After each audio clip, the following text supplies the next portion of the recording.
Oh, oh, that's what we're doing. Good ones. That's pretty cool. Hi everybody. I'm Objectively Dan.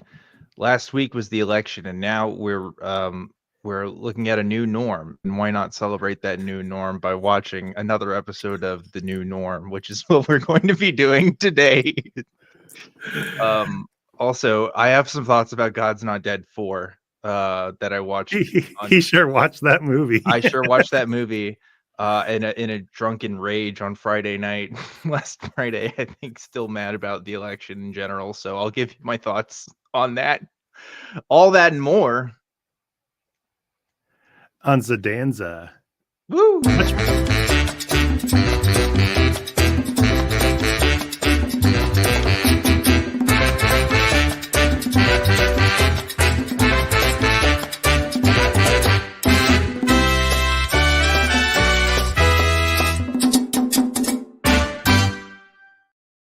We have such great timing, Zod. It really is. That was a little bit more of a concise cold opening than we had last week.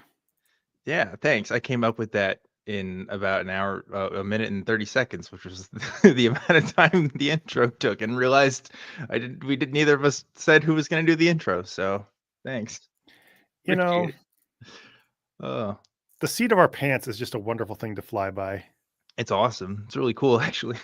I've been in for throwing caution to the wind mode. Oh yeah, me too. Like my sense of self-preservation is lower than normal. I feel like that's what's happening. So very cool, very fun.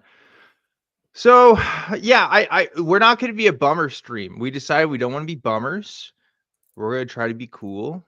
We're still obviously like figuring out what the fuck, right? But hey, why be bummers? Why not have fun? So why not celebrate that by watching shitty conservative cartoons? I don't know if that's that much better, but it is at least our more normal fare. What do you say, Zod? I say no more shenanigans, just Zodanigans. I love it. Love it. But we got to adjust. No more bummers.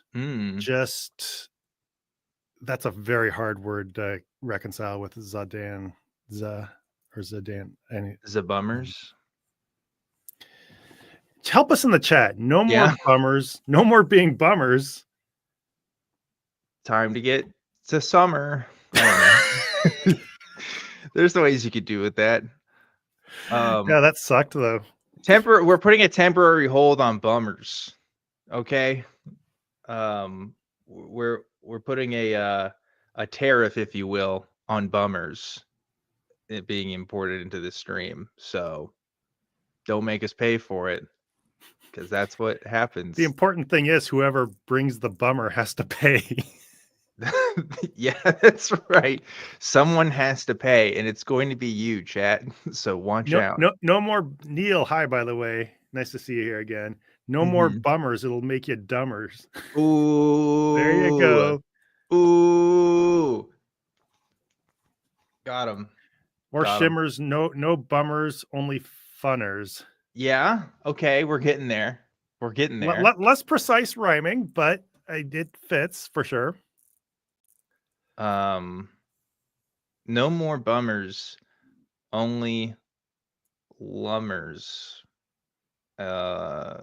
Like people who spend time in Lumbridge in RuneScape. I don't know. That's not really a good reference to make when only 5 people know what you're talking about.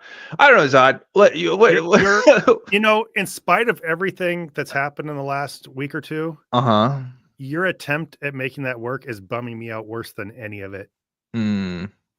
I need to think about the election to cheer myself up from your joke. That's really bad. If only we had some sort of efficiency department to cut down on the number of bummers, right? Maybe there could be ahead of Dan. I think we're heading down a road here. Yeah, we should go some new norm. Yeah, let's keep going. Let's divert. Okay, so new norm. Fuck it, new norm. So here's something about this chat is that I was talking to Zod on Monday or Tuesday, and he was like, "Oh, hey, did you hear the new episodes of the new norm are out? Have you seen them?" And I was like, "No, we haven't even watched the first one. What do you mean?" He's like, "Yeah, we did. We watched it on stream." And I was like, That was the full episode? I thought that was just a trailer. It was like 2 minutes long, but no, that was the full episode.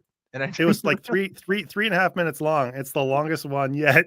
Yeah. And it's like I thought that was just a trailer for some bullshit upcoming show, but no, that's apparently that's the amount of effort they're willing to make into this. Like, that was profitable on YouTube in like 2010. Just making like 3-minute cartoons. I don't know what the strategy is here for the new norm, but it can't be good. So anyway, there's some more. And why not? Why not watch it? Why not take a look, huh? Yeah. So for those of you who missed, Dan refuses to watch the first episode again. That's 3.5 minutes of his life. He just isn't going to get back and doesn't want to repeat. No. Yeah, Purple Rhymes with Orange. I can't believe that went over well enough to get a second episode. I know. I don't think it did. I suspect they must have pre-made some of this stuff or something, but there was a bit of a pause. Nobody liked it from what I understand, even the intended audience. But they kept going for some reason. I guess this is a passion project, right? So I don't know. Who knows? You think if it's a passion project, you would put some passion into it. Like, ooh, yeah, you're right. Yeah, calling it half-assed is like overestimating by like 1/4 to 3/8 of an ass. That's it. So here's the thing. This is what drives me crazy, and I think maybe because I don't watch this kind of stuff anymore. When I was younger, I used to watch like movie reviews and stuff on YouTube, right? And I used to really give a crap about what this movie reviewer's opinion thinks. And if you watch that stuff, that's kind of cool. But I don't think it's as bad as it used to be. But there was a time where the most hyperbolic fucking opinions came out, where it was just like, oh, this Marvel movie is absolute garbage. Like, it's totally trash. It's like, no, dude. That movie is competent. You don't understand. You don't know what a bad movie looks like if you think that those things are bad. Like, yeah, some of them are more entertaining than others. Some of them, are going to be more impressive or inspiring than others. But you haven't seen bad movies or bad shows until you've really watched, like, I don't know, conservative media and the shit that they come out with, because it is incredible how low the bar can go. Well, you really don't understand until you've seen it. And why not? Let's see how low that bar can go, Zod. I'm ready. Yeah. So to bring everybody up to date, Dan, how would you very, very briefly sum up the first episode, just to make sure that somebody who hasn't seen it knows what ground we've covered so far? Okay, so if I recall, an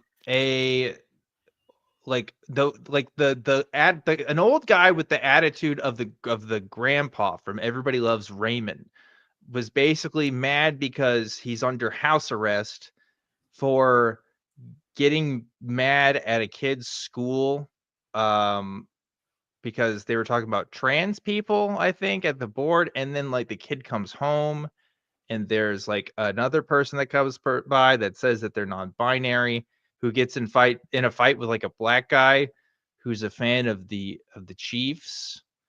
Well, I know way too many details about this like 3-minute cartoon.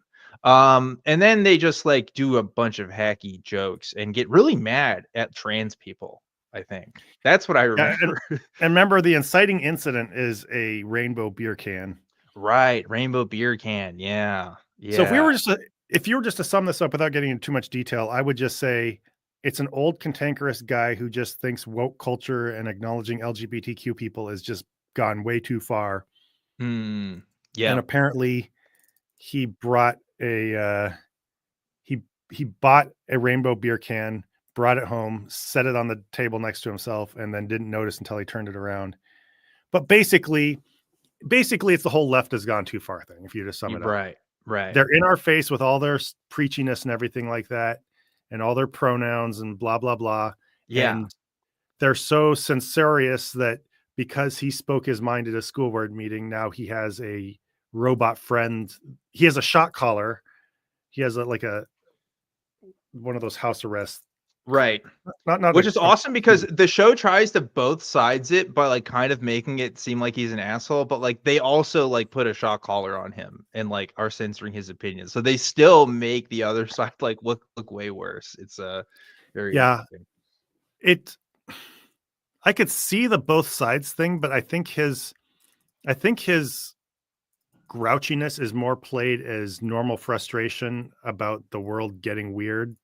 Yeah. I think he's meant to be kind of an audience surrogate. And yeah, so this robot just he's under house arrest. He has a thing around an ankle monitor. I was just struggling for the word. And then this robot, whenever he says anything just a touch politically incorrect or unwoke, it sets off an alarm and says, what is it? Offensive. Right. And so that's part one. Yeah, I think that's a sufficient recap. I think we took longer in talking about the synopsis than the actual plot of that or the actual cartoon itself. It's not that long, so you're not missing much. We put more effort into it too. Yeah, I'd say so. All right, I'm ready. I'm ready for round 2. I'm ready to be enlightened. Don't mind me anyway, but my wife just brought me some fries. Oh, fantastic. What kind of fries? Good fries? The best fries. Taco Bell seasoned fries. Oh, okay. All right. I'm not going to sit here. As much as I love Zadanza, I'm not going to sit here waiting for these to get cold and soggy. Somebody order this man a Mountain Dew. Okay, he's about to go off. All right, it's happening. Or is that racist too? Ha ha ha. Is that racist? Racist against gamers? What are we talking about inside? No, that's JD Vance. Oh, wait, what? I don't even know what you're talking about. Is it racist? He said something about he's drinking a Diet Mountain Dew, or does this make me racist? Oh my God, I forgot about that. You're so right. All right. This country's cooked. Anyway, let's go watch some dumb cartoons, please. By the way, this cartoon does allude to and make jokes about the election. So if you're not in that frame of mind, but this is a much more funny, might not be the right word, but you know how it is with New Norm. Yeah. Yeah, you guys know. Anyway. So good. Oops. Really. That's Grandpa's over here trying to figure out the computer to bring up the video file. Okay, episode 2 of the New Norm. I edited something out of this because it kind of replays an event from Pennsylvania that happened on my birthday last year. And so we're not going to show that on YouTube. We'll sum it up after we get to it. Yeah. Purple Rhymes with Orange asked, did they make this before or after the election? They made this before the election. This was out before like a couple weeks ago, right? So yeah. Yep. There we go. Oh, great. If Kamala wins, we're out of here. If Trump wins, we're out of here.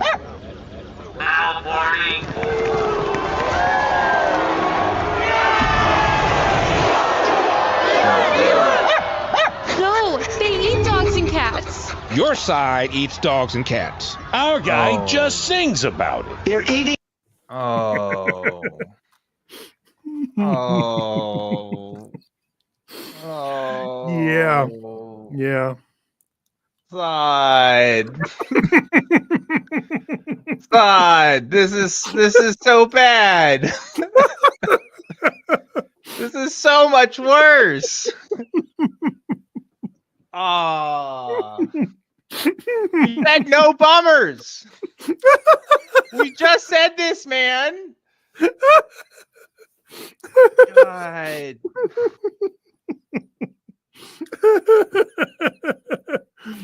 Oh my God. I'm so glad you didn't watch this ahead of time. I'm enjoying this. This is terrible. Okay, all right, okay. I gotta recompose myself. So fucking as you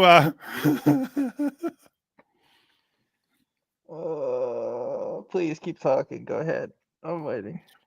As you might guess, yeah. You haven't seen the beginning of the both sidesing.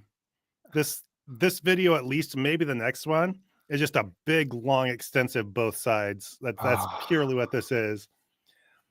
if he wins, I'm good. I'm leaving. If he wins, I'm leaving.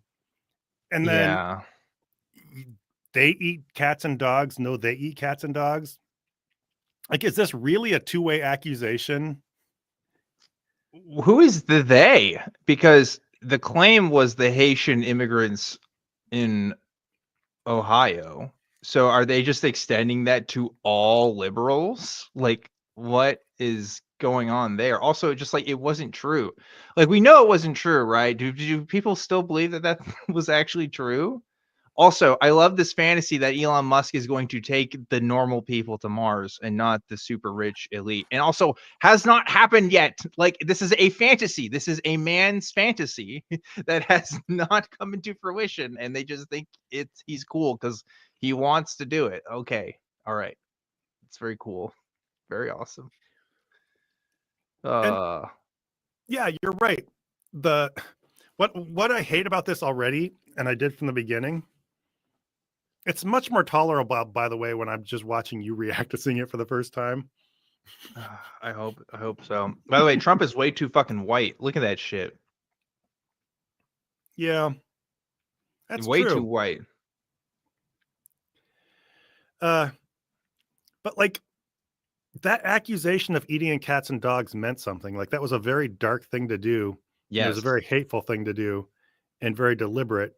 And so this is just watering it down until it means nothing. Like, oh, everybody in the world's accusing each other of eating cats and dogs. We're all like, no, this is a specific thing that specific people did for a specific reason. Yeah, the president-elect lied to the national public on television in one of the most watched events in the decade. And now it's just a joke that the other side eats dogs. Like, that is just the level that people are going to go with, I guess, because we have no standards.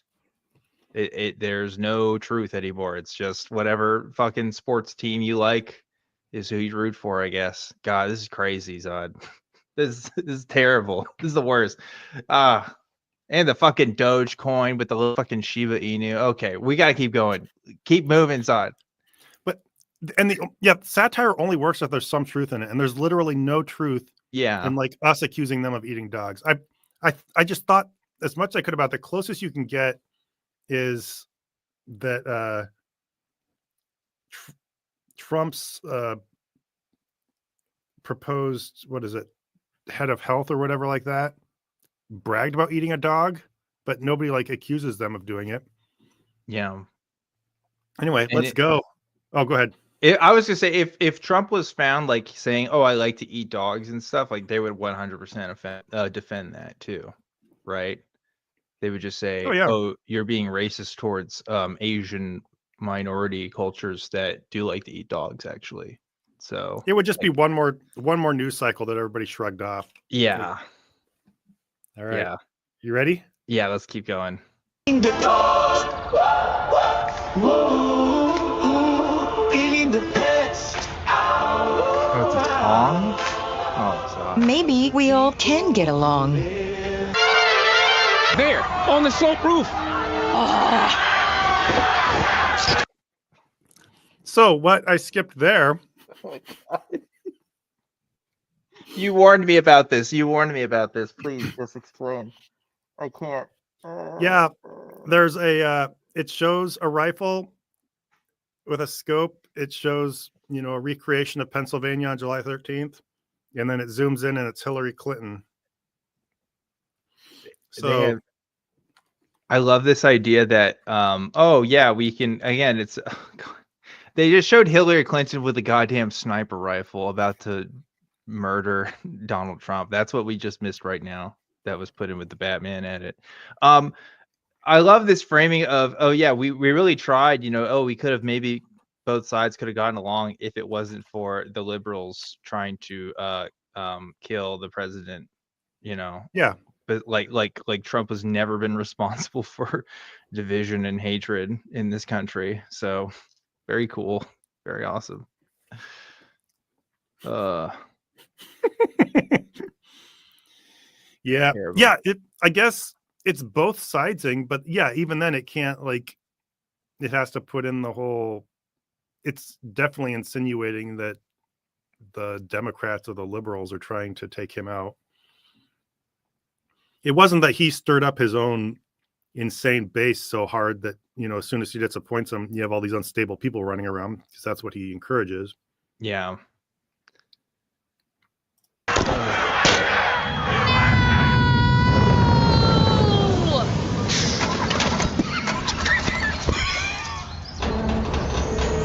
Ooh. Ha! A DEI hire. I wonder what this button does. Wow.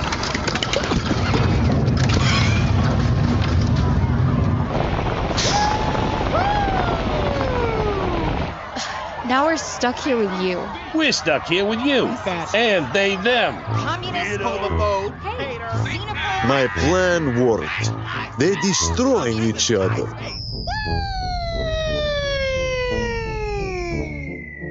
On it.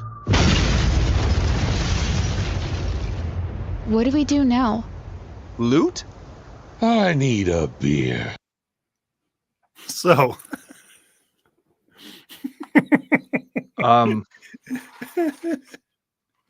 Zod, are you an operative of the CIA? Am I being tortured right now? Is this what's happening? Has my food been drugged? Am I actually in Guantanamo Bay? Because this feels like I'm being punished. What did I do wrong, Zod? What did I do wrong? you think you're on Zidanza. You've really been in the bad place the whole time. Oh no. Oh no.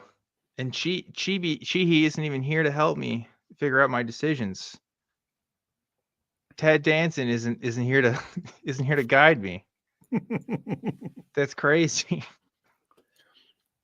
Well, Yeah.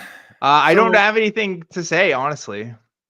What do you? The liberals have the crappy rocket because of a DEI hire. Yeah. I don't know. It looks like a dildo. It has Amazon on it for some reason. I don't know what that was about. What's the commentary there? This is supposed to be Jeff Bezos and versus.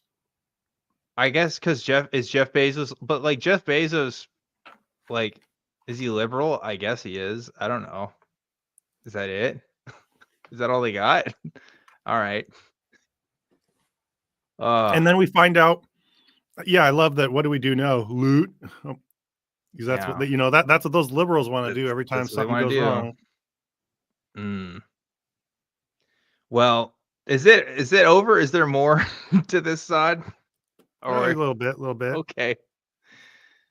And by the way, the Putin thing. I think this is where the big both sides. I think this is supposed to be like a big, big. Go ahead. They're just saying Bezos / Washington Post refused to endorse a presidential candidate. Yeah, but does that mean that what they shit on them for that because he wouldn't endorse Trump? It's still a little confusing to me. Anyway, yeah, they did the whole what do you call it? The movie reference at the end. Can't even remember the name of the movie. Dr. Strangelove. Yeah, Dr. Strangelove. They did Dr. Strangelove riding on the nuke at the end, I guess. And I guess it was Vladimir Putin's plan to manipulate them into fighting each other. So, like, is this cartoon actually saying that Vladimir Putin is in cahoots with Donald Trump and Elon Musk? Because that's kind of what it's implying, right? I don't know. I don't think it's that. I think it's trying to say. It's like that Twilight Zone where the aliens take over by getting a town to turn on itself. Do you remember? Did you ever watch that one? I think so, yeah.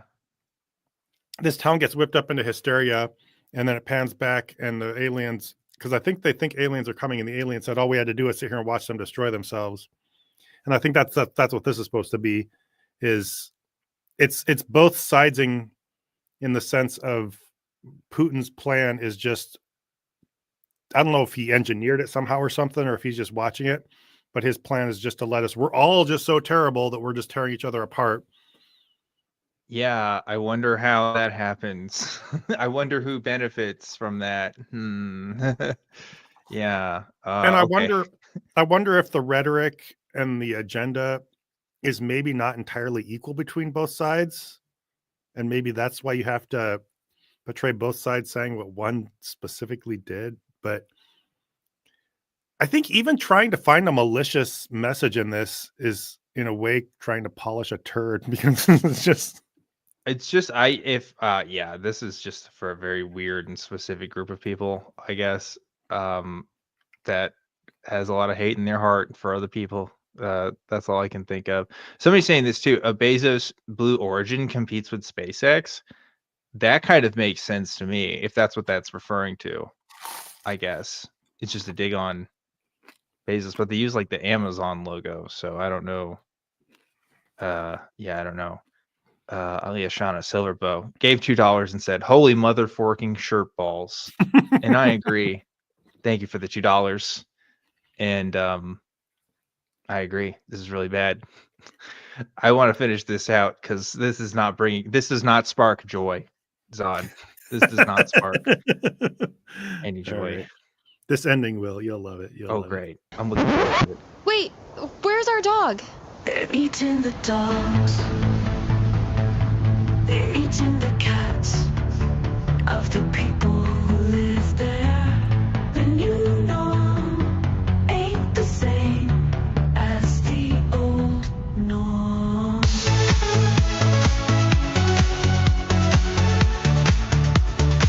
Stay tuned for merch. I'm Norm. I want normal beer. Problem is, nowadays, beer's covered in rainbows and drag queens. If only there was a better way. Turn any beer into normal beer with the Normal Beer Cozy. Get the Normal Beer Cozy now and make... Fuck you.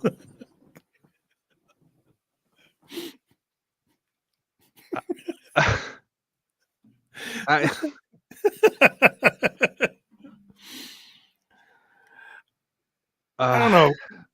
I haven't been drinking much for a while, but I've been inside a liquor store my share of times. Are they all covered in rainbows? Like, this is it's like if you put this in a book as like a satire of conservative, like comedy, I would have thought it was a bit much. I would have thought it was a little too on the nose. Like, it's insane. Ending with the fucking koozie grift, dude. I can't. You already know that cozy's got asbestos in it, man. Like, something is already fucked up about it, besides the fact that it's for a shitty cartoon that at this point has been running for what, 5 minutes, 6 minutes total runtime, and they're like, yeah, that's good enough to make merch out of. God damn, incredible. Yeah, this borders on being less a show with a promotion at the end of it, and more just like a setup for a commercial. Or it really is. Yeah.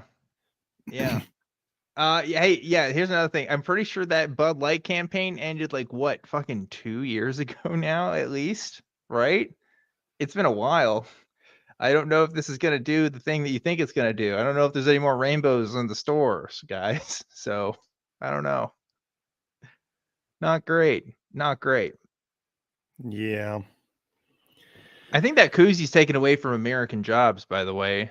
There's no way that shit's made in America. They probably outsourced it. So just FYI to those who care.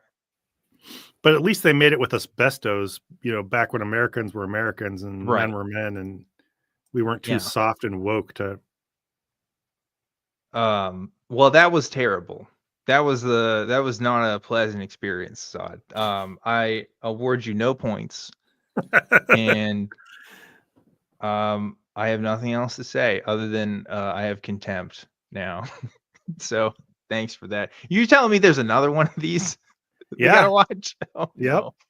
You're not done. Well, that's just great. Wonderful. Should have got a drink. Should have got some alcohol. Let's fucking do it. Let's go. I'm ready. It better be normal beer. It better be normal beer. Yeah. Yeah, it's normal. Are you ready? Normal Get beer this for out of our sure. system. I'm ready. Yeah, just do it.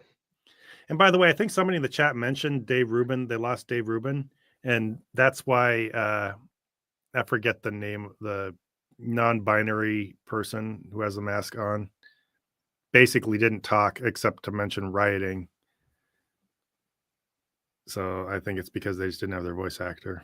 Yeah. Fun things. Really cool. Thanks, Dave Rubin. Thanks, Dave Rubin, for this awesome cultural masterpiece. You're definitely not a hack and a fraud, and you're super funny. So I just hope you know that from the bottom of my heart. Anyway, let's continue. An election, a nation divided. Racist. Communist. Xenophobe. Huh? Weirdo. Fascist. Fascist. Hey! Can we all just get along? With them?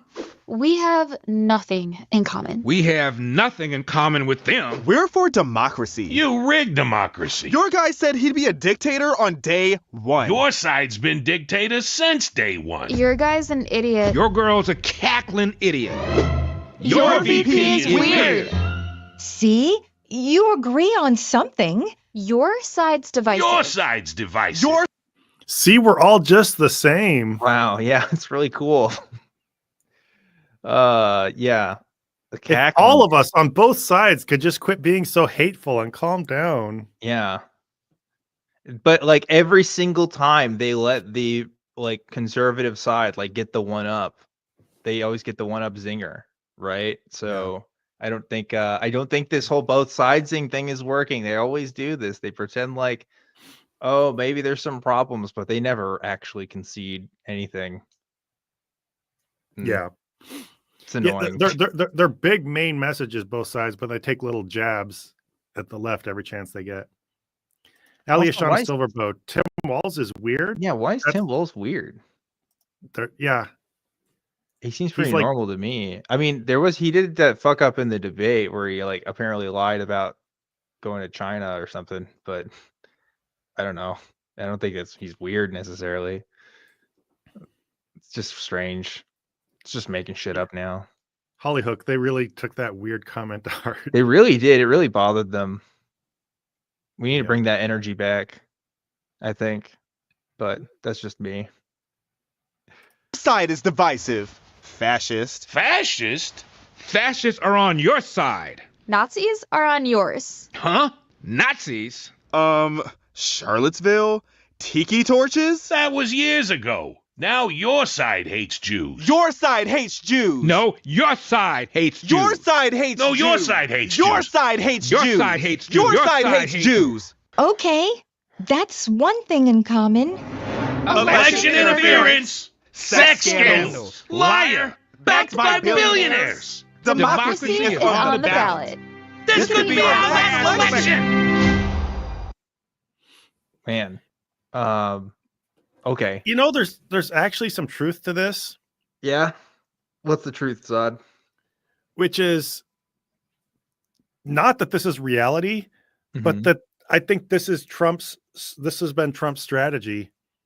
Is I don't think he thinks outside his hardcore base, I don't think he thinks that most people are going to believe that Kamala's a Marxist and all this stuff about Biden being a criminal and all this kind of stuff.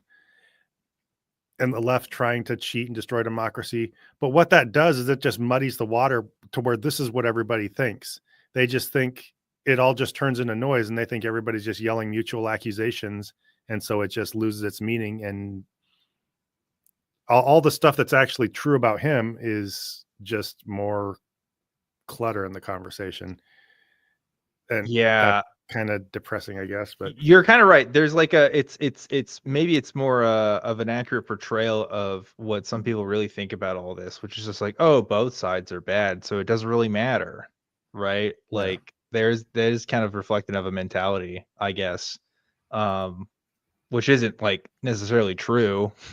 I mean, I guess they are both bad in a way, but like, I don't know how many times you have to say it. Like one is definitely worse. I also love the defense, by the way, of Nazis. Your guys are Nazis, and they're like, what? And they're like, remember Charlottesville? And it's like, oh, that's a couple of years ago.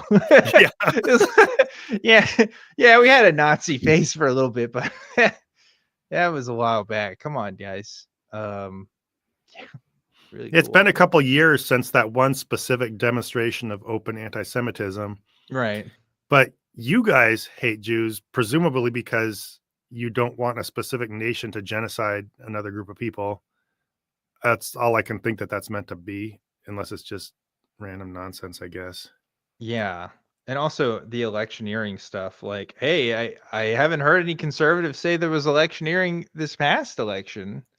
Isn't that interesting? Oh, except for when Trump said that there was some strange stuff going on in Pennsylvania, and then he won the state, and then didn't say anything. All of a after that. sudden, he didn't really seem that curious about it. What happened there? Yeah. Yeah, this is something odd. Yeah, all of a sudden their concern about election fraud just like vaporized. But I've noticed just on like Facebook and things with people I know from my past history, they've suddenly developed a very strong sense of civility and everybody just getting along and accepting. Yeah. Isn't that interesting? I had somebody say that a guy I know who's basically on my side with most political perspectives, broadly speaking anyway, was using toxic rhetoric against Trump. And it was like nowhere in the neighborhood of how, MAGA and Trump himself talk. But all of a sudden they're just hypersensitive and everybody just needs to, just calm down, guys. He was complaining that he's seeing toxic rhetoric about Trump. That's what he was saying? Yeah, one of my friends just basically said something about Trump Trump doesn't care about election interference anymore and his followers, something like that. Just basically pointing out the inconsistency. And that's where he was using toxic rhetoric and wow. Okay. So, you should have asked for it. Like you should have said, is that saying you like to grab women by the pussy? Is that an example of toxic rhetoric? You should have asked about that maybe. I don't know. I guess we shouldn't go too far down this road, but one thing is I'm just so over trying to talk to any of them. I just feel like nothing's going to sink in and it's just whatever. It's true. I don't have it. All right, let's wrap this one up then. So let's keep it going before we. If your side wins, it's World War III.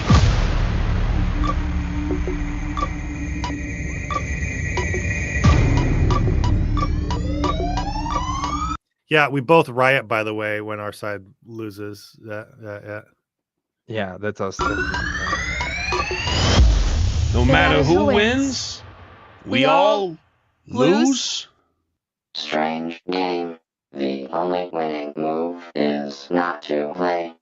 Wow. How about a nice normal beer? Normal beer. I just want normal beer. Normal beer. Normal beer goes in at shop.newnorm.tv. So it's just an That's ad. supposed to be surreal or something. So we just watched another ad. I felt like. So first of all, I love this show's consistent non-humor by just referencing movies again in just like the unfunniest way possible. By doing the whole Ender's Game thing, and also just kicked in. That's a good one. There is a sort of nihilism that comes from a conservative point of view, where they truly do believe, I think, in their heart of hearts, that like, yeah, these people are awful, but they also think the other side is awful too, and so there is this sort of nihilism that doesn't actually matter, but it's really a defensive kind of nihilism, because like they usually vote conservative anyway, or at least many of them do, so they obviously do think that there is a better outcome. So it's kind of dishonest in a way, because it's just not true to someone's feelings, right? You're just kind of saying that it doesn't matter, but you if it truly didn't matter, or you didn't think it mattered, you wouldn't have voted at all, right? So I don't know, very strange and sad. Yeah, when they started showing that ad, I thought it was going to be another like conservative branded beer or something like that. And it kind of took me back, or I thought it was a little funny that they were too lazy even to repackage a beer. They're just bringing fucking koozies to put over it. It's almost as lazy as the show. Yeah. Yeah, I feel like we just watched another ad, basically. Yeah, I saw a couple of comments from people saying, where are the leftists writing? Like, there's been basically no reaction other than, I think, shock and maybe a little apathy or whatever. Yeah. But it almost seems like part of the strategy, if this is strategic, is number one, throw out the mutual accusations so that the real substance of what people did wrong gets lost in the noise. But then number two, I wonder if when they act like they're anticipating our riot or our January 6th, there's this unfortunate attempt. It's good in a way, but it isn't suited toward this environment or the situation for us to want to take the high road and prove we're better. And so when they keep saying, "Oh, you guys are going to riot," blah blah blah blah blah, it makes us just, I don't know if it makes us want to like prove that's not us or something and just be compliant. I don't know. Yeah. It's just this is just, again, angry rhetoric just put into an ostensibly funny format. Like, it's just a disguised blog post, honestly. Yeah. It's not even, there's no plots happening now. At least the first one, there was like kind of a story. Now this is just two people talking. Why do these people hang out with each other if they hate each other so much, by the way? They do seem to spend a lot of time doing political activities with each other, considering they don't like each other as much. But anyway, it used to at least have something going on. Now it's just noise. I don't know. One thing the new norm taught me is I always thought like conservative grievance comedy was just a very steady level. It was just a basic product. You make the same, oh, what about pronouns jokes? Or they won't let us have free speech. You know, you feel like it's so easy, nobody could ever mess it up. And then I watch the new norm and realize that somebody can mess it up. Yeah, like, it's true. Somehow they tripped over their feet just trying to present angry grievances as jokes. And like, how do you do that poorly? Like, it's so muddled and so confused. And there's these weird attempts to be subtle. And I can't tell if it's that or just laziness. It falls flat even as owning the libs comedy. It's just not good. It's not good. It's not funny. There's no biting satire. There's no larger, greater point being made. I mean, there's points being made, but it's just points. I think that's the problem. Like, yeah, satire is supposed to be at least taking, I don't know, something plausible or at least some kind of premise and doing something with it. There's no premise here. This is just opinion disguised in a cartoon. Like, it's opinion. It's paying voice actors to give your opinions for you via poorly animated fucking Go Animate levels of bullshit. I don't know. Yeah. Yeah. You know what this kind of reminds me of is God's Not Dead 3. The first one was the original movies, but this one's like trying to both sides with jabs at the other side in a way that just feels so confused and boring. Yeah, I don't know. It's not good. Oh, by the way, God's Jason, Not Dead. Oh, go ahead. Jason Sherwood. I just want to, before you get to God's Not Dead, the Onion buying InfoWars is the most Onion headline that I am still not sure it's true. It's true. And I didn't believe it at first. I was like, this is like an Onion prank thing, right? But I guess it's true. I guess it's real. Alex Jones was like really mad about it. I saw his reaction earlier. So good for the Onion. Poor guy. Yeah, I know. Who's going to think of Alex Jones? Oh, so sad. So anyway, Dan, I hear that, well, I heard it from you directly. Yeah. Previously and on this show. You watched God's Not Dead 4. First off, I'm curious, what made you do this?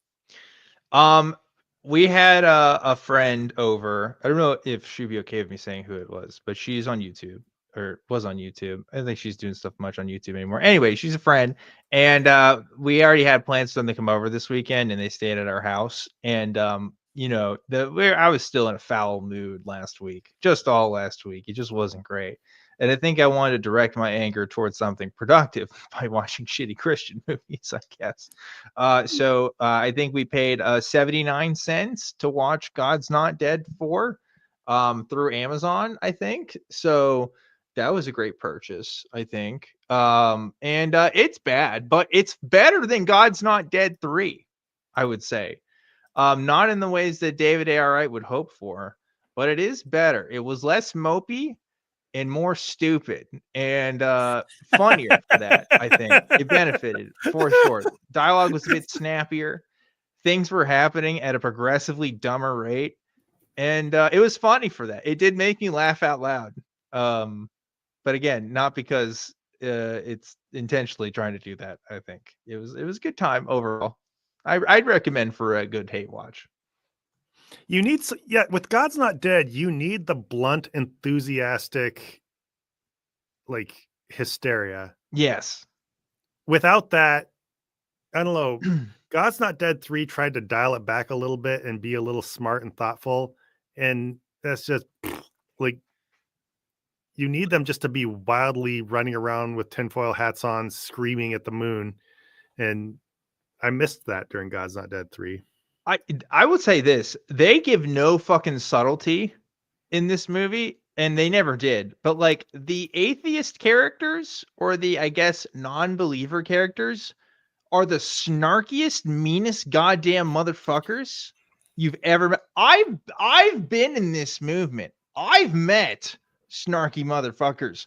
I have never met anybody that comes close to the fucking characters in God's Not Dead 4. Holy shit.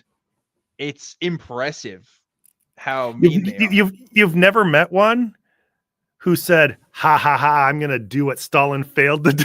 That, I swear to God, there's a line in this movie that, okay, the whole point of this movie, and I'll get into the plot, but basically at some point, they're having this hearing in court, spoiler alert, and there's I swear to you, Zod, the line is something like, we're going to be in charge of the children's education. We control the children or something. It's just like the shit you would never fucking say like to a normal person, let alone like on a congressional floor where you could be like, quote mine to hell. It's like, oh my fucking God. Like he's like literally Emperor Palpatine. That's crazy. But as an atheist, I guess.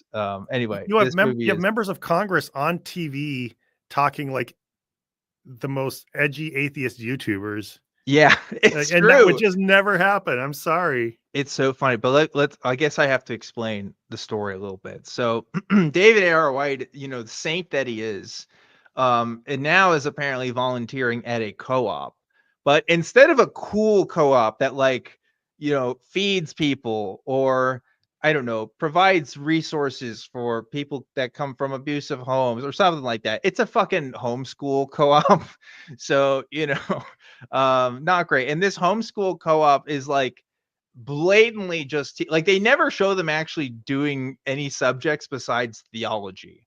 And I don't mean like that as a hyperbole. They literally say they're teaching these children theology at some point, and these kids are like 7. So I don't know how much they're going to get out of that. But yeah, this kind of person from the state comes in and does an inspection on the homeschool, and it's like, well, obviously this isn't like meeting educational standards. We're failing you for this. And they're like, oh, but our kids are showing higher than normal test scores and stuff. It's like, oh, okay, if your kids are like meeting the Common Core curriculum, then yeah, this would be bullshit. And of course, like in this movie, the kids are meeting like the curriculum and they just want to make this person evil. But they basically are like, okay, you have to pay, I don't know, like $500 for this fine, or you get shut down, I guess, as a homeschool co-op. Right? What they have to do is they have to quit homeschooling and send their kids to public school. Yes. or bring their curriculum up to state standards, which I think is presented as something that's like an onerous task and basically impossible. Because she cites things like you don't have enough science equipment in your house and stuff like that. Yeah. But then also it's taken to be a compromise on their faith. Right. Especially considering how they represent education throughout this movie.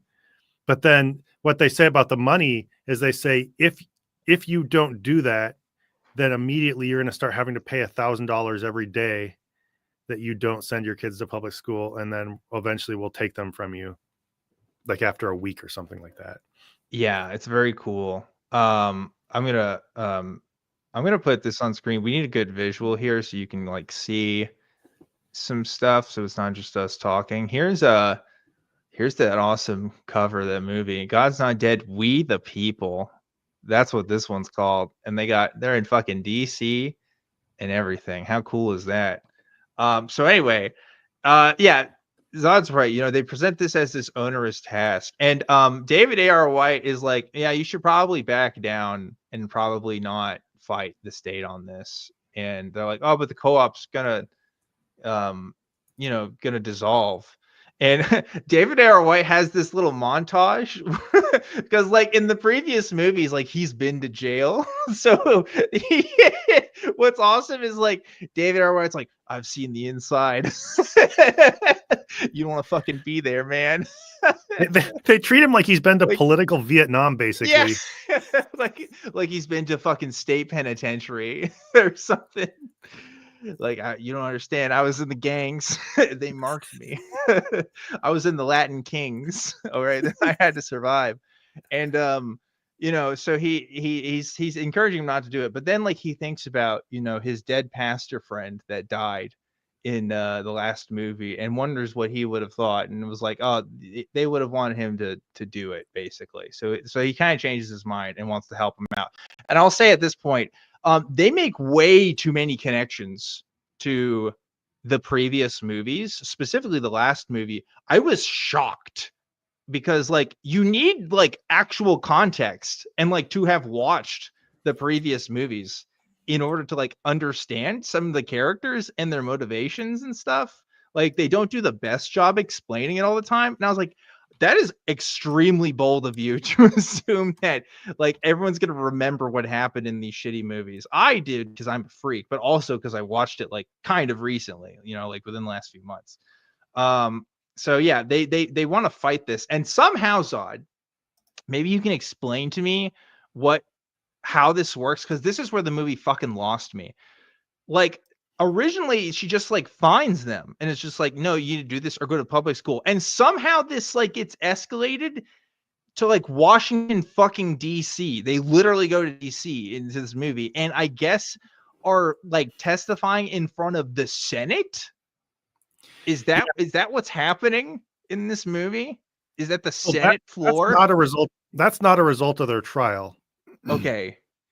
I was hitting the drink at this point. So you have to enlighten me. I don't remember what the fuck was going on. There's this debate about homeschool, and I think they want to make homeschool illegal on a national level or something like that, is what that's all about. And so this conservative congressman hears about them, and of course I guess David A.R. White is so heroic, that they just need to get him on their squad. And so they just bring these people in, and yeah, it's just a totally different thing. They just hear about them and they bring them in for part of this other thing. So two totally separate. This hearing does not determine what happens in their specific trial. It's two separate things. I think it kind of does though, right? I don't know. It's very confusing at this point. So they don't yeah. Do you know how the trial gets settled?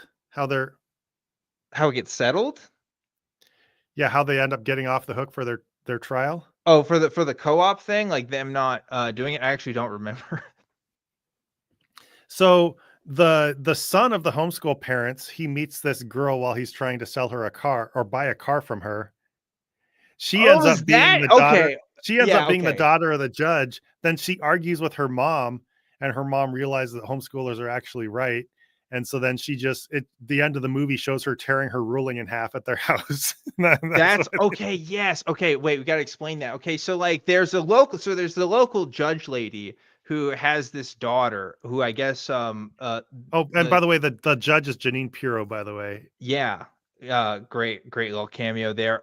Okay, so like she has this daughter who's trying to sell this car, and she's like meets this high school boy who, and they kind of have a thing in the movie, and he's like homeschooled, and she by convincing her mom that, hey, I really like this homeschool boy, you should like actually you know, stop your judgment, she just like changes her mind. So like actual like political corruption is being shown in this movie as like a huge positive. She's like, hey, nepotism is cool. Actually, if your daughter is dating a homeschool boy, you should just like not follow the law, I guess. And she and her daughter argue through a series of like legal measures and stuff like that. Yeah, like she actually she cites law like court cases and stuff to her mom, who is a judge. No, and she would blurt, I can't remember exactly the phrases, but she would blurt out terms as if to make I don't know how to say it, a proposition or something in court, like raise an objection. She's like, or I'd like to testify. I'd like to, like arguing to her mom, which like is like that can be written to be like a funny dynamic, right? Like your mom's a judge, so you have to treat your arguments with her like it's a court case. That has potential to be funny, and they just do it in the like lamest fucking way possible, where they just talk like not how real human beings talk to each other. Like it's just obviously like a script. And yeah, just so that's cool. And the boy gets to ask her out to the prom and stuff. There's a whole thing. Also very funny too, because these kids, especially the guy gets away with it. The girl does not look like she's in fucking high school. The girl looks like she's as old as I am. Like I don't know what they were doing with that casting decision there, but like I was not convinced at all. I was like, why is this woman like being a sexual predator to this teenager? That's what it felt like to me. It's like High School Musical, but worse. I was too distracted by the fact that he kept taking pictures of her with a car when they were just strangers. Oh, okay. Yeah, let me explain that part. Okay, so like the girl is trying to sell this car, and the boy is meeting her, right? And she's in front of the car, and he's like, okay, I want to take some pictures of the car. And later they cut to him showing pictures of the girl. He took pictures of the girl in front of the car, and she's like posing and stuff. Like he's showing it to his sister or whatever. And it's like, how the fuck did you get in that arrangement? In what goddamn world does a woman by herself try to sell her car on like Facebook Marketplace, and that ends with like the woman like taking glamour shots for you on your fucking iPhone and shit? Like it's obviously like she's giving, I guess, consent, it looked like in those pictures, but like that's just not a thing. That's never happened in the history of real life. So why would it happen here? It's just very, very odd choice. Yeah, her mom, especially, being a judge, she's got to know some things. Like have some conversations about being careful with people you meet on the internet, maybe. Yeah, yeah, exactly. I guess it's fine because he's another teenager, right? But anyway, very weird. So we have a super chat here from Eb68 Ken, gave him the $4.99, says, I hope both of you end up as guests on God Awful Movie someday. Definitely watch Let There Be Light at some point. It's batshit insane. That's very nice. Thank you. I would love thank you to be a guest on God Awful Movies. That'd be sick. I don't think Noah and Eli and them really care about me enough, but it's fine. It's whatever. No, they said they hate me. Probably. I'm friends with some of them on Facebook, so no, they've never heard maybe. of me. Hey guys, my chat said I'd be good on God Awful Movies. Can you let me on your pod? That's a good way to introduce that conversation. So anyway, I guess I'll keep going with this synopsis unless you have more comments. Just David A.R. White got further and further down this Neil Breen type like self-hero worship thing. He's become more and more central and more heroic with every passing movie. The first two, he was just kind of this side character who would give encouragement to people, right? And he became more and more the center of the story. So it's kind of expected but weird that like some random congressman from Texas thinks he's so awesome that he invites him and his group down there to testify. But also, what kind of strategy is this where you just take a pastor and a bunch of randos and unscripted and unprepped, just like bring them into a hearing to testify in front of, like, I feel like there might be better strategies than that. It doesn't look like, that's what confused me too. I was like, what government office are they in? Because it doesn't look like they're on the Senate floor. It looks like they're at a high school musicals prop edition of what a congressional floor would look like. Like, it just doesn't look like it's real. And yeah, he does this like, I'm glad you mentioned that because I was about to talk about this. Throughout the movie, David A.R. White walks around fucking DC and starts like quoting the founding fathers and shit. And you know, they're kind of making this case that, oh, America's actually a Christian nation because all these founding fathers were actually Christian. And look, if you go to this quote here, you know, they actually intended Christianity to be like the national religion and stuff. And they also do this through this tokenism of this Chinese American immigrant character that is, I think, was in the other movies. But his whole thing is like he fucking loves America. Like he's so excited about America, like literally the entire time. He just will not shut up about the founding fathers and American history. He's like, I have to pass my US citizenship thing. And like they make him like almost like a stereotype. And it's like weirdly offensive, but it's like I don't know if it's a stereotype that exists because I've never met this person. I never met a Chinese person that is so into America. He's like an American weeaboo is what's happening. Yeah, it's Martin from the first, right? I think he skipped the second movie. It is in the first and the third. Yeah, but yeah, it does feel a little racist because he's the wide-eyed, oh wow, I have 1,000 questions, but then his enthusiasm for America and American history and stuff, it does seem a little coded as like hyper enthusiastic Asian tourist or something like that. No, yeah, his whole place in this movie is to talk about how shit China is. Like he constantly shit talks China and like their awful policies and how America is like so much cooler. Which is like crazy because it's like, okay, like this dude is probably just like, I don't know the real life actor, but like they probably just got an Asian guy. Like they're just making up this person again that just like doesn't exist. And I almost did his accent and I stopped myself because I was like, it feels racist for me to do it. And like I'm just quoting him, like, but that's like what his dialogue sounds like. It's like this again, this wide-eyed like Asian tourist kind of weird character. I don't know what was going on here. By the way, Zod, I just noticed this is a DVD page. This movie came out in 2021 and then they're selling DVDs for this. So that's really cool. Jeez. That's really awesome. Yeah, the Martin thing I would take as his portrayal has always been a little iffy. Yeah. Like he like they script him as being like overly enthusiastic, but like insultingly slow to pick up on nuance and sarcasm. And he's kind of the butt of the joke, but in what's supposed to be kind of an endearing way. Yeah. But yeah, he's way overly enthusiastic about America and American trivia and stuff like that. But I think they use him. I talked about this extensively in my like 2.5 hour review of the movie for my main channel. They basically want to soften the edge of all the white Christian characters and have them be less opinionated and stuff. So they're always surrounding them with minorities or foreign nationals who like express more of the opinions or know more about like traditional American, like basically conservative narratives about American history. Right. And they have them come from this outside voice or a minority character or whatever. Same reason as that their congressman is a black dude, their conservative congressman. Right. He's like that Al Sharpton, like, you know, sort of character there in a way. Yeah.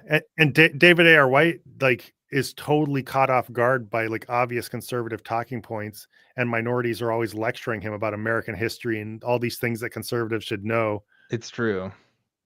But he also starts quoting stuff. I'm this is skipping ahead a little bit too, but it doesn't. This is like a side plot, so I'll just talk about this because I don't think it really ties back around. But Aisha, the character who was the Muslim girl who becomes a Christian, is featured in this movie because she gets hit by a car, and they have the worst goddamn fucking makeup for her after she gets hit by a car. It's so I am confident my fiance could make a better looking, like, bloodied up, scarred looking face after an accident with like the products we have here in our home than like whatever fucking movie studio or movie makeup person decided to do this. It looks so bad. It is like objectively terrible. And she's in the hospital and she's just really sad. She's sad up until this point because she wants to talk to her family again.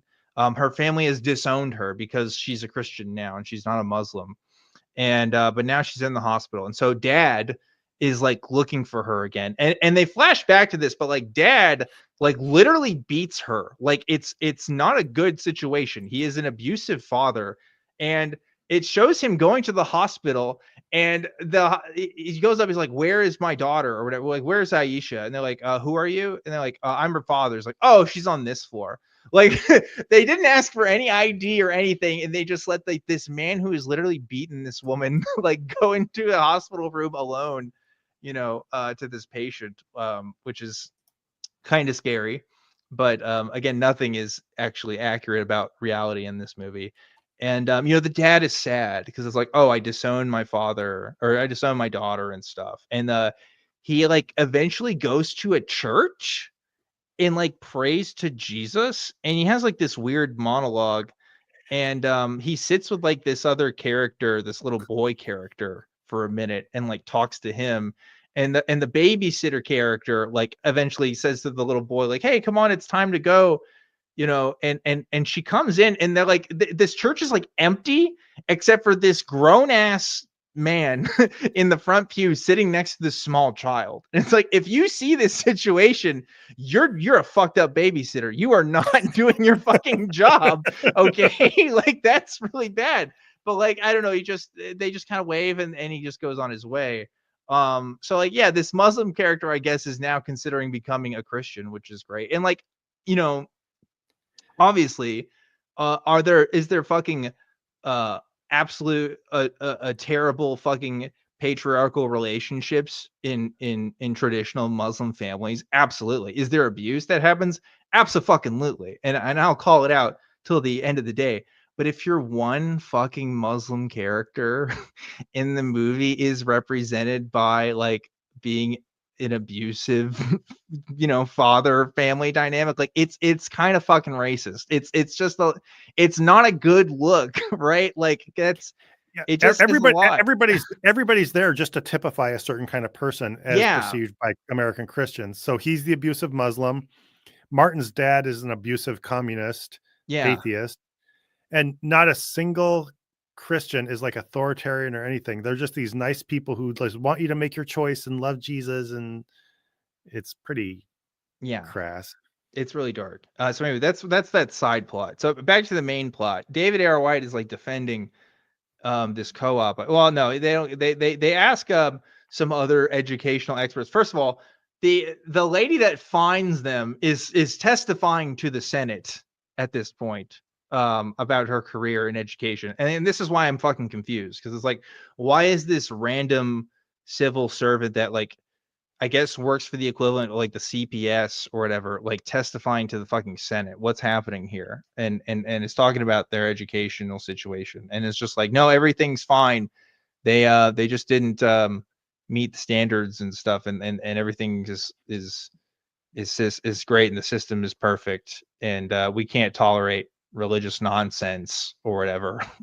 And they testify for a bit, and then there's this back and forth that happens. I'm skipping a couple different things here for brevity, but it's just like every single piece of dialogue that comes out of these like Senate people is absolutely batshit insane and like would absolutely like at least hit the news if it happened.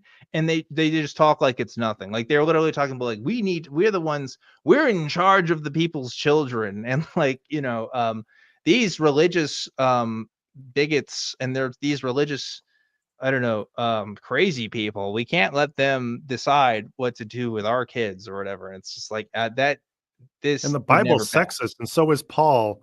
Like all the stuff that American politicians would say. They talk about the patriarchy, and they argue. There's this point that's brought up where they're like, huh, well, in the Bible, they tell women to cover their hair.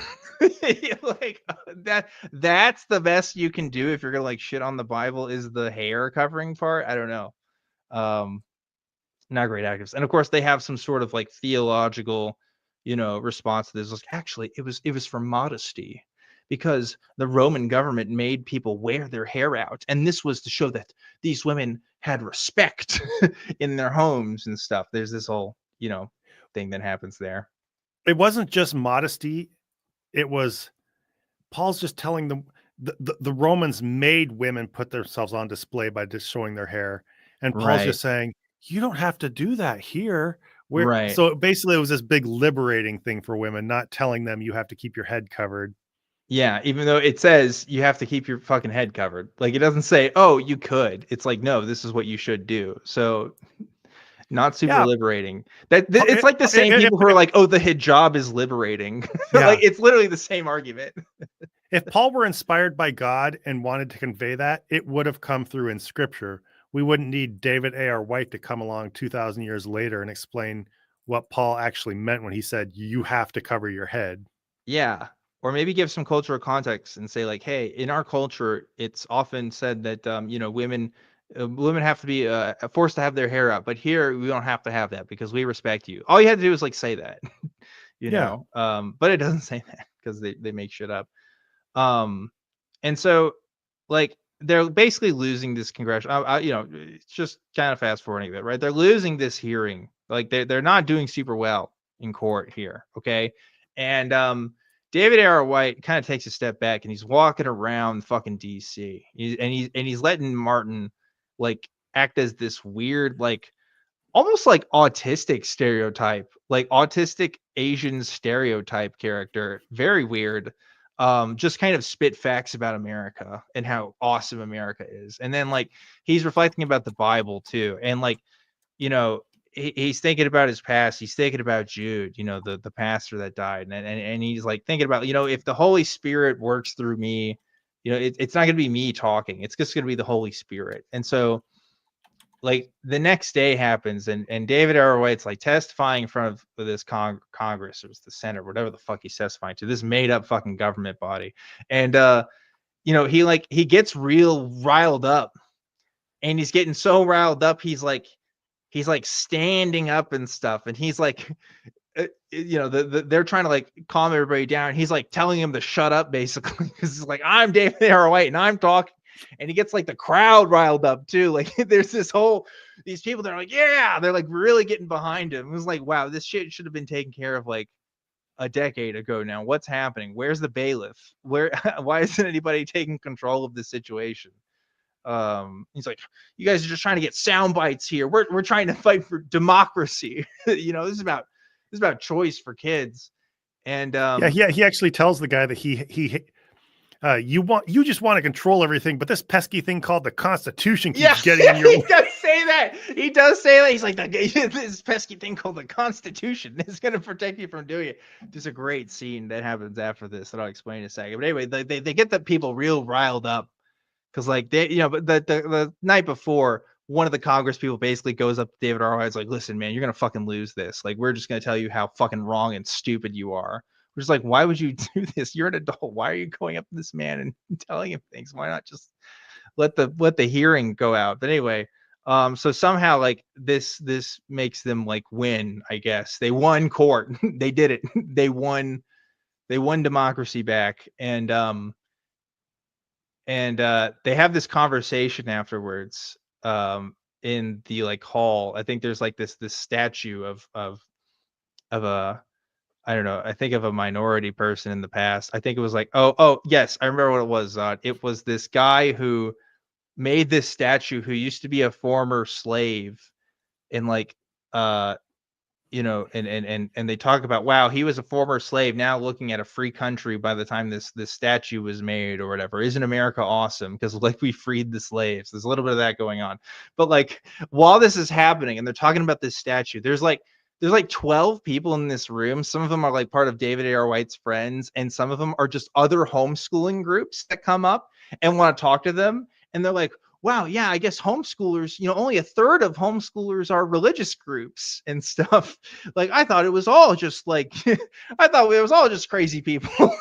Basically, is like the vibe they're giving off here. And it's like, okay, a third, first of all, is still a lot. Like, that's a fucking lot. But also, like, yeah, like there's other homeschooling groups. Like, duh, I don't know if anybody ever thought that homeschooling was exclusively of evangelicals or whatever. And like while they're all kind of talking to each other, again, they've never like really met before. They're just talking. They're talking about, oh, David R. White, you're so cool. Thanks so much for like helping out homeschoolers everywhere. I forget the exact moment, Zod, but I think Martin starts quoting the Constitution, right? I think that's what happens. And then like David A. R. White says the next part of the Constitution, and they literally go around in a fucking circle and start reciting the beginning of the Constitution like verbatim, like way past the point of anybody that cares would care to remember. Like maybe the first line or two, and that's great. Like they know the first like fucking paragraph. Okay, it's like. And I think everybody keeps dreamily looking up at the statue while they do it. Looking up at the statue, and they're like, "We the people." In order to promote perfect. Yeah, but that's not the concept. But anyway, like they just do this whole thing, and it's like it's literally like fascist propaganda at this point. Like this is beyond parody. Like this is just talking about how awesome America. Like you might as well pull down the statue's pants and start sucking it off. Like that's how much patriotism they're willing to show America in this scene, and it's incredible. And anyway, they all end up doing the little homeschool co-op, and everything's fine, I guess. But it's just incredibly galling. I hated that line, and especially they have the black congressman say it. He tells them that this freed slave made this statue, and where else but America could this happen? Yeah, could you accomplish this? It's like it's totally there used to be slavery, but Abraham Lincoln fixed it, and now America's a non-racist country. Like, no, I'm sorry, buddy. The story doesn't end with the Emancipation Proclamation. Yeah, that's what's awesome. They really think they solved slavery after that. Like, you think people will just stop being fucking racist after they freed the slaves? It's almost like he's thanking America on behalf of black people for making this country a great really place for them does to feel like live. that. It really does feel like that. And also Christians, by the way. All the founding fathers were also secretly Christian, and this is really a Christian nation. There's a very not subtle emphasis on that point as well. And did you know they weren't all slave owners? Oh yeah, that's an awesome point they bring up. They're like, hey, yeah, were some of them slave owners? Absolutely, but not all of them. Oh. That's great. They literally make that point like they think it's so fucking smart. Wow. Yeah, I looked it up, and I think like between 20 and 30% of the signers of the Constitution owned slaves, and that number doesn't include people who had like a family association with slave owners or big business ties that were connected to slaveholders. Right. But then 8 out of the first 10 presidents all owned slaves.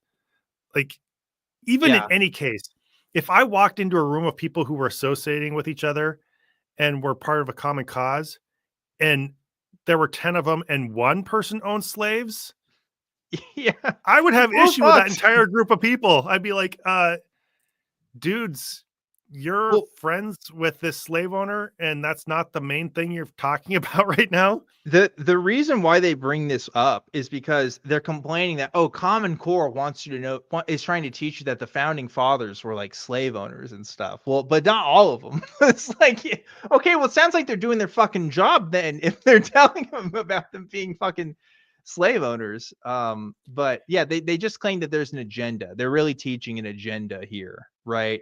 And do of you know course, what that agenda is? a transgenderism, I think, is part of it. They're very direct about the agenda in a hilariously hysterical way. Oh yeah, okay. What was it? If they teach you that if they tell you the founding fathers were slave owners and get you to reject the founding fathers, then you reject the basis of law in this country and you reject God's authority. And then everything that's left is just the government and its ability to control. That's so they right. are literally saying the left wants to undermine the founding fathers so that they can achieve totalitarian control over you. That's Right. led and teach you that there is no right and wrong and stuff like that. It's all a specific authoritarian communist China, plot to take away our freedoms. Right. Yeah, that you're right. They do talk about that. Yeah, they make it very agenda. They have this focus on how Common Core is somehow this really big agenda. And they don't know dick about Common Core. They completely misunderstand it. Oh my God, there are so many moments, Audie, because like you and I have you've worked way more closely in education than even I have. But like there are just moments where it's like, you fucking jackasses. Like if I swear let's if we could get first of all, kids can't even get to fucking Common Core. If the kids could even get to Common Core, maybe we could even talk about that. But we keep lowering the goddamn standards because they can't even get to that. That's how fucking bad shit is, at least in Texas. Probably they portray Common Core as something the federal government is trying to force everybody to do, where it literally doesn't come from the federal government. No, yeah, it's Common Core is a voluntary agreement among a certain number of states. Yeah. And it's not even nobody forces on anybody. It's just they came up with this list of things, then basically said these are good ideas for education. That's all it is. Yeah, it's like, yeah, of course there has to be a fucking standard. What the fuck do you mean? Like, do you want us to just homeschool should just be pure anarchy? Like what do you think it should be? I mean, there are homeschoolers that literally believe that. They're like, oh, we need to do just free lace learning. We just kind of learn whenever we want. Like obviously there's those people, but like no, they just think that it's this oppressive regime and that they're trying to get people into public schools, when the reality is that people are trying to get people vouchers into private schools. But that's for another day. But yeah, well, and Republicans are just famously against national standards, like George W. Bush. Yeah, he invented one of the biggest, most famous ones, No Child Left Behind. Like this isn't right. Yeah, there's a lot to be said about the whole thing, but yeah, it's just extremely frustrating because they portray the CPS woman as the fucking devil for going around and like auditing these people, and it's like, yeah, that's the bare fucking minimum that should happen, because when I was teaching kids, when I worked in a private tutoring education services, I saw a lot of fucking homeschool kids because they were behind, and they were like behind by several grade levels, and the parents were like, oh no, we're behind and I can't keep up and I don't know what to do. And it's like, yeah, because your parents are not fucking teachers. They don't know how to do this shit. Like our level of standards of education are there for a reason, and there's a reason why we have people whose entire profession it is to like not only create that system but also teach within the recommendations and guidelines in that system. Like most parents just can't do it. So David Hepworth said, hey Dan, I was homeschooled. I'm not saying like people can't be good homeschool teachers. I'm saying the vast majority of people cannot. Okay, it doesn't work for most people. It just, it's having worked at a Christian school and also been involved in we homeschool our kids very briefly in my previous marriage, and we're like would go to a conference and stuff like that. I would say some people do homeschool very, very, very well. I would say homeschoolers probably have the widest range of like extreme levels of excellence and then just basically not getting any education. I would say it's probably weighted toward the lower side, but a lot of people can get great educations at home if you have somebody who's qualified and knows how to teach and has a reasonable amount of knowledge in the subject matter for your grade. You're getting basically a one-on-one or a one-on-two or three education, which can be an amazing thing. There are some deficiencies in terms of socializing and stuff like that, but it's not all bad. So it's not completely shit talking it, but if you're, I don't know, a lot of people just think you can just pick up teaching and anybody can do it without training. It takes training and experience. Yeah. And randos can't just do it, and a lot of them end up feeling way over their head, and you end up with kids coming back into a actual schooling situation just totally at a loss and way behind. And so we're not meaning to generalize everybody, but there is a problem there for sure. I don't know. Everybody I know that's been homeschooled at least has some regrets about it. I'll put it that way. Yeah. But and again, can it work out for people? Absolutely. It obviously does. It does every day. But like I've seen the exact opposite of it, and it is fucking terrible. It's fucking terrible to be responsible for that. And I don't want parents to feel responsible for that, but like there's a reason why the systems exist, and there's a reason why the core exists. And like you, Zod, worked in education, so like you could provide that opportunity. I just don't think most people can. Even smart people I know can. Just because you're smart and you think you do stuff doesn't mean that you know the best way to teach or the best way to, approach that system. But anyway, I've known homeschool parents who were like in tears because they just realized they were in over their heads. Yeah. I've known other ones who just got lazy and basically had their kids listen to things and then do chores. Yeah. It's a lot. And, this whole movie makes it seem like every fucking atheist on earth is out to end homeschooling. I don't know a single goddamn activist that has ever been like, oh yeah, we need to end homeschooling, by the way.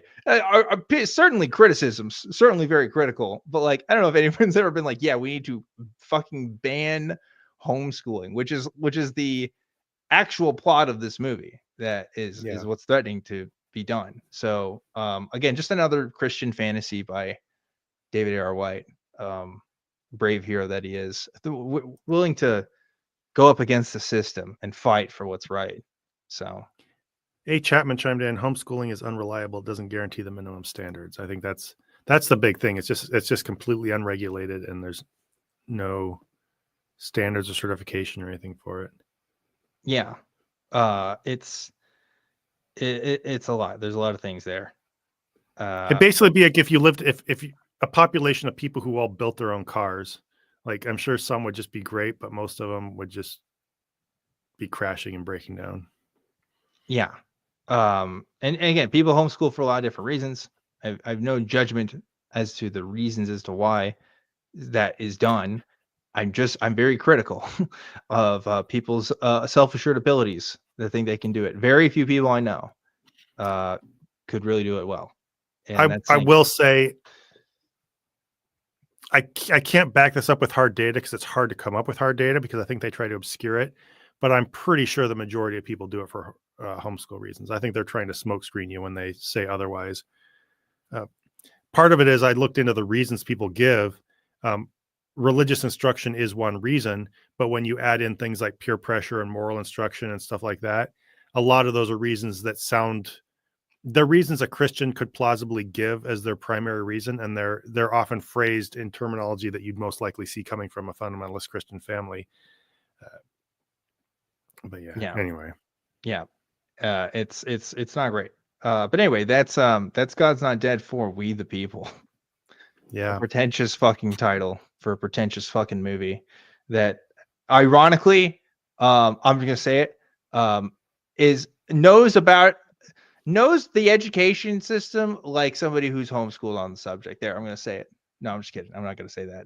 I'm gonna say it like this: they didn't do their homework. If they're homeschooled, whether or not the homeschooled or not, they didn't do their homework on this. They didn't really follow through on the standards necessary. I would say they know education the way a creationist understands evolution. Yeah, like not only are they uninformed, you can tell they've been actively misinformed in very predictable ways that come from a specific culture of people. Yeah, this was a movie to sell at homeschooling conventions. They knew the target demo for this, and I guess that's why they're selling this on DVD, because maybe they still have a lot of DVDs they are showing the kids for the homeschool curriculum. I don't know. Amen. Anyway, it's not great. Any closing thoughts, Dan? Okay, here's the rule. Your closing thoughts need to be not about God's Not Dead 4, but about The New Norm, episodes 2 and 3. The New Norm. made me realize that there are things worse than death. And it's just continuing watching that series, I think. So thank you for that revelation. I will go about life with a more positive attitude that I don't have to watch that again if I don't want to. Sounds good. Thank you. Thank you. My closing thoughts are, you guys eat dogs. No, you guys eat dogs. Oh, no. All right. Good night, everybody. What a way to end it. Oh, no. Goodbye, everyone.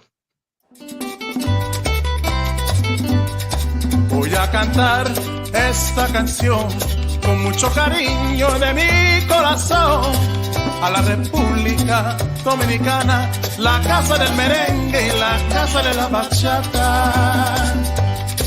Voy a cantar esta canción con mucho cariño de mi corazón a la República Dominicana, la casa del merengue y la casa de la bachata. La casa del merengue, la y la casa de la bachata.